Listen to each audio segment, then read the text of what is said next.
just little history, little background for like academia specifically. In general. Yeah. Mm-hmm. So academia refers to the life, community, or world of teachers, schools, and education. Mm-hmm. The word academia is a Latinization of the word academy with the IA suffix suggesting a geographic identity. So it's like a location. It's like a centralized location. Sure. The first known use of the word was in 1903, later than I would have thought. That is recent. Yeah. Academia goes back to Plato's school of philosophy, which was founded approximately 385 BCE. Before Christ even. Exactly. At a place called Academia, spelled with a K, which was a literal school. Oh, okay. So this building served as a sanctuary of Athena, the goddess of wisdom, and it was located a little north of Athens. Cute. According to my boyfriend, Encyclopedia Britannica, there had been an olive grove, a park, and a gymnasium sacred to the legendary Attic hero Academus or Hecademus at the site. So we've never been able to escape PE in schools. No, we got olives, we got nature, we got exercise. Yep.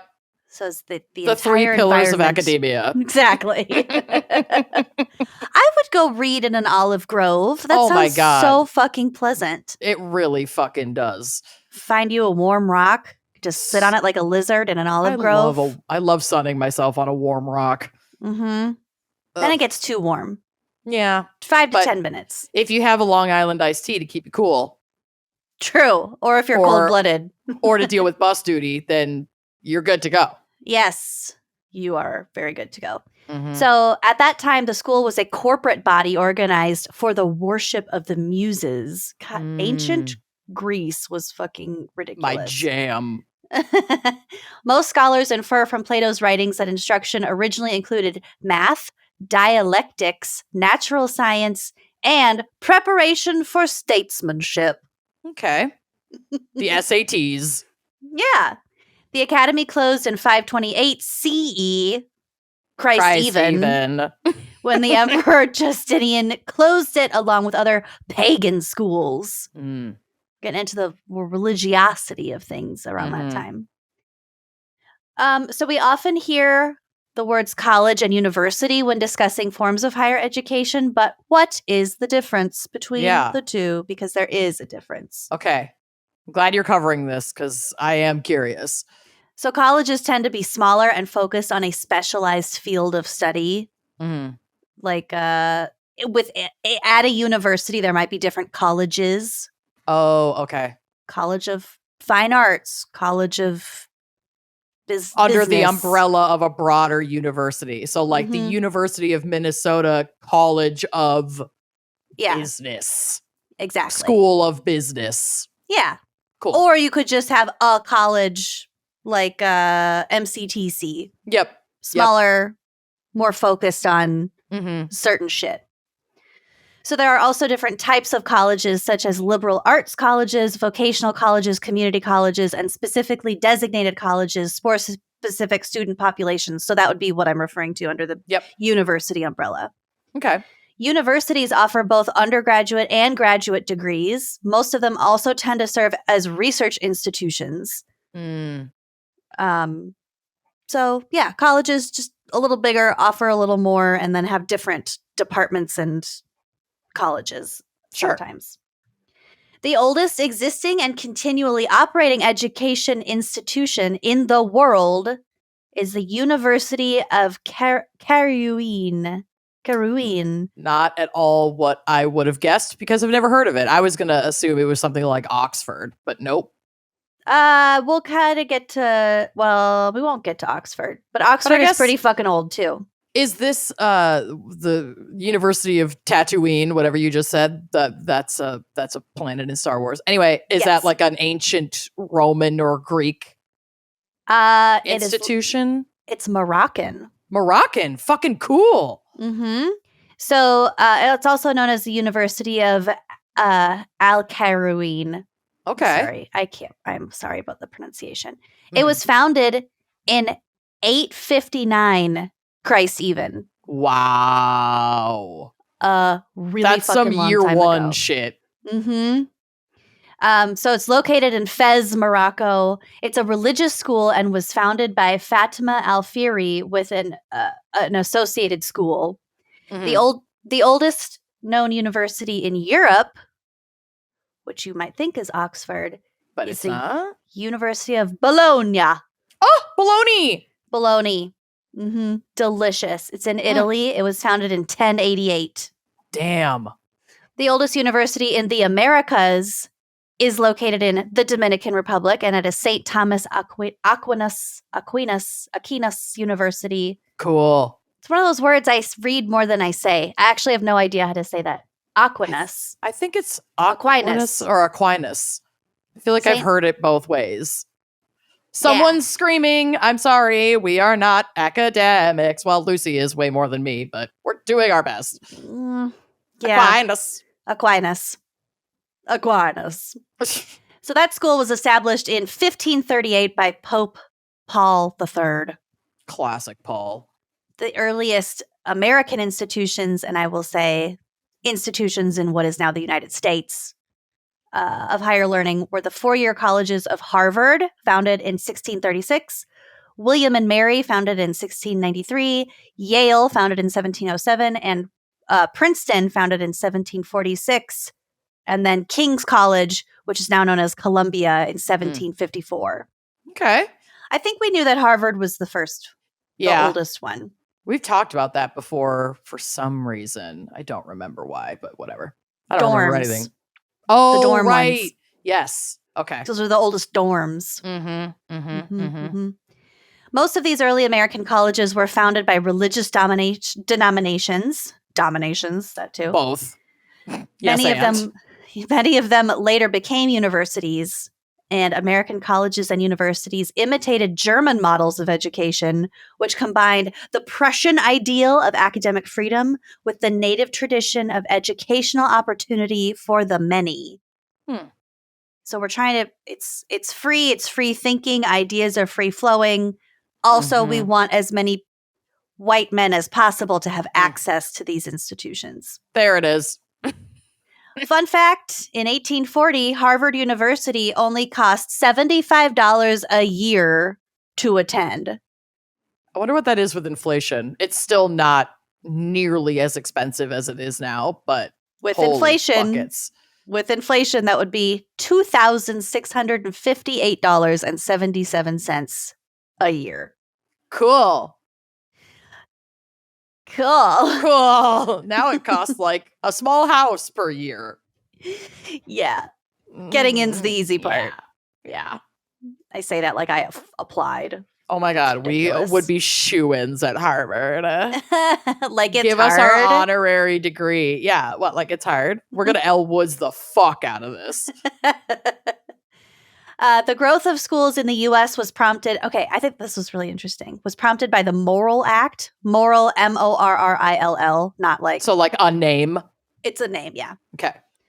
Of 1862. So this act was passed on my birthday, July 2nd, 1862, making it possible for the states to establish public colleges funded by the development or sale of associated federal land grants.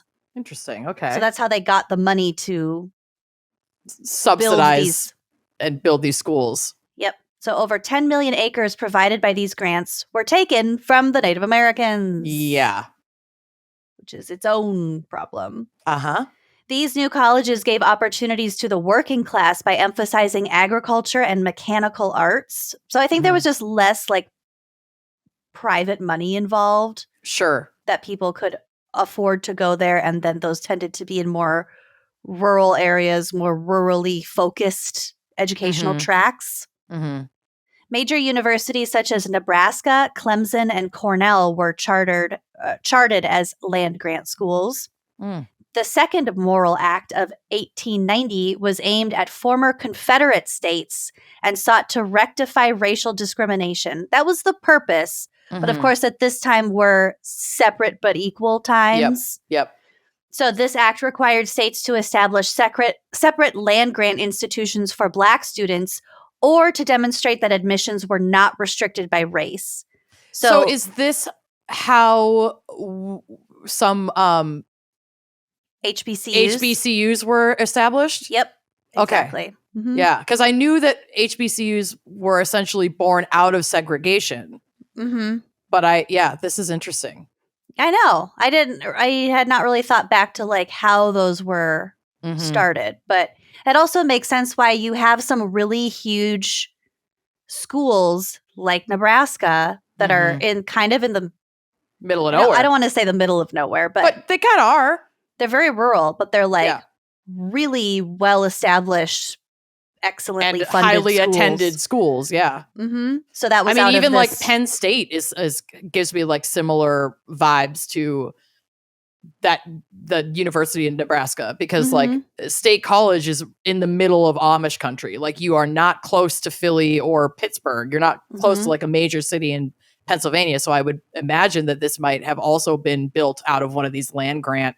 Could have been subsidies. A benefactor of the land grant thing. Yeah. But I thought that was kind of cool. A specific question I had was, I didn't actually know. I didn't know what tenure was. Do you know what tenure is? I mean, I only know it like through the context of like, it's a contract, essentially. That's like how I've understood it.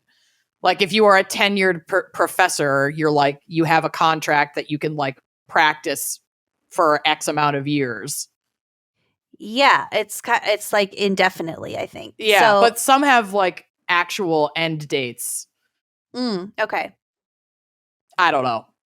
Yeah, it makes it hard to get fired, is what I've heard. If you're tenured, that's exactly what it is. Yeah. So academic tenure is this is an indefinite appointment that can only be terminated for cause or under extraordinary circumstances, such as financial difficulty and program discontinuations or intense scandal. Which, well, that's the extraordinary circumstances, right? The modern concept of tenure in the U.S. higher education originated with the 1940 Statement of Principles on Academic Freedom and Tenure. The principal purpose of tenure is to safeguard academic freedom.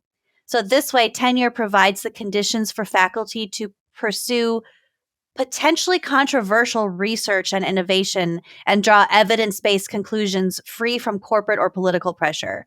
So it makes it so that the school can't be like, hey, you're fired because you're looking into or supporting XYZ. Yeah. Or like, we get money from Philip Morris. You can't, research how cigarettes affect lung health or something. We're seeing cases right now coming out in regards to like this exact tenure or this exact like protection that you're talking about in regards to professors that are speaking out like in support of Palestine and Palestinians being protected by similar laws. Huh. That makes sense. I mean, I think I'm sure that because that is such a large conversation right now, that's like very much in the news, but I would have to imagine that anytime there's like a huge political disruption or, social, social justice issue. I mean, I would imagine that there were similar, uses of these laws of protection around Black Lives Matter and when George Floyd was murdered and all, like it protects these teachers for their individual stances or, research or support of political or, otherwise academic movements outside of their institution, so they can't just be fucking fired for like being aligned with something that maybe the college hasn't made a stance on or that the college itself isn't aligned with, which I think is an important protection. Yeah, it's intended to promote stability and also academic freedom. Well, right. I mean, if we're encouraging free thinking and intellectual debate and conversation, then essentially limiting a professor's free speech and saying and shutting that shit down would make no fucking sense. Exactly. Interesting. Critics say that it can lead to a lack of accountability, meaning like a professor could, if they had tenure, could just say whatever the fuck they wanted to say and no one can do anything about it. But I think the good outweighs the bad for the most part. Well, we're always going to exploit free speech, human beings who are fucking shitty, which is there are many. It's like this doesn't give you free license to just like go be like bigoted and racist and like and cause real harm. But yeah, you could get into some tough situations, I think, because it's like who's the deciding factor on like what's protected as free speech and what is like harmful rhetoric. Well, I sure hope you liked that clip. If you did like that clip, make sure you are subscribing to our YouTube channel, leaving us a nice review, and joining us on Patreon for even more video content, audio content, salacious content all around. Come join us. Treat yourself.